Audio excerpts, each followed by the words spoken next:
Liçeni i Shkodrës mbeten ndër atraksionet kryesore në Shkodër, ndërsa investimet e fundit që po realizohen priten me mjaft interes edhe nga qytetarët.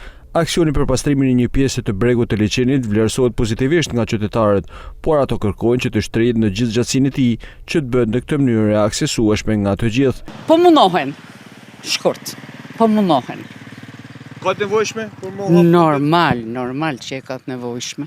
Jo vetëm që e ka nevojshme, po edhe mu dështu që të pakten mundesh me shku kollaj deri te uji.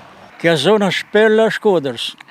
Me pak me pak shpenzime, bëhet i mrekulli që patjetër që duhet me marrë me këtë punë. Me gjelbru, me rregullu. Gjëra shumë e bukur bëmë kanë mu pastru komplet as diskutohet e punë. Ndërkohë po vjen puna për vendosjen e parmakëve, gjithashtu ditën e sotme po bëhet hedhja asfaltit në pjesën e fundit të rrugës panoramike.